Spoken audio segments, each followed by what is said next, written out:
DIP diet 7 तरह के हैं, तो उसमें आप देखेंगे डीआईपी डाइट एक नहीं है, 7 डिफरेंट काइंड, बेस्ड ऑन आपकी बीमारी क्या है, बेसिकली सिम्टम्स क्या है, ठीक है ना। तो सबसे पहले तो है स्टैंडर्ड डीआईपी डाइट, जो पहले लिखा है यहाँ पे सिर्फ डीआईपी डाइट लिखा है, सबसे पहला तो यही है। ये सिंपल डीआईपी डाइट वो है जो मैंने डे 1 में आपको बताया था, फ्राइडे को सुबह जो बताया था, plate 1 plate 2 fruit breakfast, that is simple DIP diet. Normally इसी का ज़्यादा प्रचार है, यही लोग जानते हैं। लेकिन जो ज़्यादा बीमार हैं, आप में से कुछ लोग हैं जिनकी इंसुलिन हम छुड़ा नहीं पाए या अभी अभी छूटा ही है, ब्लड शुगर फिर भी थोड़ा हाई रहता है, राइट, तो उनके लिए हम बोलते हैं कि इसकी जगह पे DIP circadian DIP diet. Circadian DIP diet क्या है? डीआईपी डाइट माइनस, पढ़िए इसमें, प्लेट 2 इन डिनर, यानी कि डिनर वाला शाम वाला जो खाना है उसमें प्लेट 2 यानी कि कुक्ड फूड हटा दिया गया है। यानी कि पूरे 24 घंटे में कुक्ड फूड कब खा सकते हैं आप? दोपहर को खा सकते हैं एक ही बार। तो भाई डिनर में हम क्या करेंगे? प्लेट 1 सैलड, क्वांटिटी बेशक डबल कर लो, आप 4 गुना कर लो, राइट, टोटल खाना जितना भी खा सकते हैं, पेट उसी से भरना है, राइट। तो ये सर्केडियन डीआईपी डाइट आप में से अधिकतर लोगों को हमने टिक किया होगा, इसका ये मायने है। इसके बाद आता है कुछ लोगों को हमने डीआईपी डाइट माइनस प्लेट 2 यानी कि रॉ डीआईपी डाइट टिक किया होगा। रॉ डीआईपी डाइट किनको लेना है?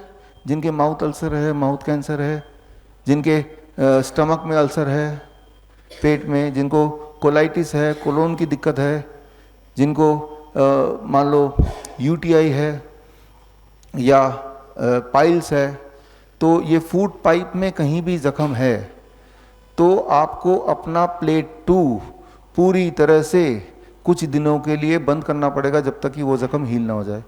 वो 5 दिन से लेके 25 दिन तक कुछ भी हो सकता है, डिपेंडिंग ऑन वो जख्म कितना बड़ा है, राइट। और कैसे पता चलेगा कब तक लेना है? जब आपको लगे कि वो जख्म भर गया, यानी कि दर्द चला गया, सूजन चली गई, ब्लीडिंग चली गई, ठीक है, प्लेट 2 ऐड कर दो। पहली बार जब प्लेट 2 ऐड करेंगे तो दोपहर को ऐड करो, फिर अच्छा लगेगा तो फिर शाम को भी ऐड कर लो, यानी कि स्टैंडर्ड डीआईपी डाइट में अपने आप को कन्वर्ट कर दिया, ठीक है ना। जिंदगी भर नहीं लेना रॉ डीआईपी डाइट, ठीक करने के लिए लेना है, फिर आप नॉर्मल डीआईपी डाइट में आ जाएंगे। नॉर्मल डीआईपी डाइट में आने के लिए भी एकदम से जम करके नहीं आना है, पहले सर्केडियन डीआईपी डाइट कुछ दिन कर लेंगे, मान लो 10 से 15 दिन, फिर इस पे आएंगे, है ना। तो ये हो गया, कुछ लोगों को हमने रॉ डीआईपी डाइट टिक किया है। कुछ उसके बाद डीआईपी डाइट सॉफ्ट हम उनको टिक करते हैं जो कि जिनके जो चबा ही नहीं पा रहे हैं, अंदर ऐसा अल्सर है या ऐसा ट्यूमर है, चबाते हैं तो दर्द करता है, या दांत ही नहीं है तो नहीं चबा पा रहे हैं। तो सॉफ्ट का मतलब है कि हर चीज़ को स्मूदी फॉर्म में, सूप फॉर्म में, जूसेस के फॉर्म में, शेक्स के फॉर्म में, और साथ में वो जो अमली है फर्मेंटेड फॉर्म में, फर्मेंटेड ड्रिंक के फॉर्म में लेना है। इनकी रेसिपीज़ भी हम आपको दे देंगे, राइट, पूरी तरह से, ताकि आप सॉफ्ट डीआईपी डाइट बना पाएँ। तो ये थोड़े से हैं आप ही में से जिनको टिक किया। फिर आता है डीआईपी डाइट स्टीम्ड। आप में से कुछ लोगों को डीआईपी डाइट स्टीम भी टिक किया। आप में से वो लोग जो बोलते हैं कि हमें तो ब्लोटिंग हो रही है, हमें तो गैस बन रहा है, तो प्लेट 1 सैलड को थोड़ा स्टीम कर लेंगे तो वो स्टीम डीआईपी डाइट बन गया। किसको टिक किया होगा या कौन ले सकता है जिसको रॉ सूटेबल नहीं हो रहा है? कैसे पता चलेगा रॉ सूटेबल है कि नहीं? आपको इंडाइजेशन हो जाएगी, ब्लोटिंग हो जाएगा, तो समझ लीजिए कि वो सूट नहीं कर रहा मुझे। कितने प्रतिशत? 5% लोगों का ऐसा ही होता है। तो वो 5% लोग अगर अपने आप को आइडेंटिफाई कर रहे हैं तो खुद ब खुद आप अपने आप को स्टीम डीआईपी डाइट में कन्वर्ट कर सकते हैं। फिर आता है 0 ग्रेन डीआईपी डाइट। ये ऑटो इम्यून डिजीज पेशेंट के लिए है, जैसे स्किन डिजीज है जो कभी ठीक नहीं होने वाला अदरवाइज, उनको हम बोलते हैं, या इंसुलिन डिपेंडेंट डायबिटीज टाइप 1 के बच्चे हैं, या ऑटिज्म के बच्चे हैं, एडीएचडी के बच्चे हैं, डाउन सिंड्रोम के बच्चे हैं, उनको हम बोलते हैं कि आप अपने जीवन से गेहूं को हटा दो। इवन हम बोलते हैं कि जीवन से मिलेट्स को भी हटा दो, ग्रेन्स को ही हटा दो। तो करना क्या है? तो करना है कि रोटी कैसे खाएंगे? तो 0 ग्रेन रोटी खाओ। तो 0 ग्रेन रोटी, 0 ग्रेन आटा बनाओ। वो कैसे बनाएंगे वो आपको सिखाया था? सिखाया, राइट। उसका वीडियो भी आपको दिया होगा, नहीं दिया तो दे देंगे।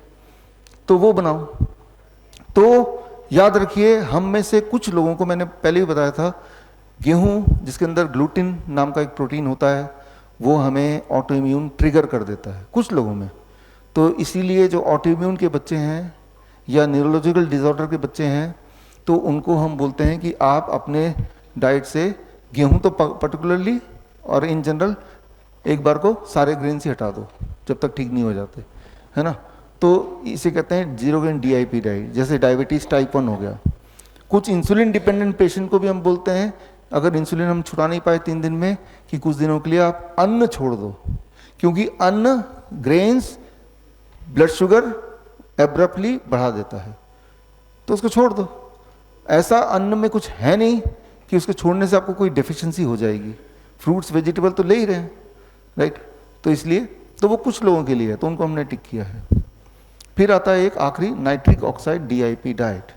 नाइट्रिक ऑक्साइड DIP डाइट क्या है कि जब ये खास तौर पे हम बोलते हैं जो insulin dependent diabetes type 1 type 2 patients को, कि इंसुलिन हम पूरी तरह नहीं छुड़ा पाए, ब्लड शुगर हाई जा रहा है, या जिसका भी ब्लड शुगर हम कंट्रोल नहीं कर पाए, वो मैंने आपको बताया भी था। DIP डाइट स्टैंडर्ड वाला ही है, लेकिन दिन में 3 बार पत्ते खाने हैं।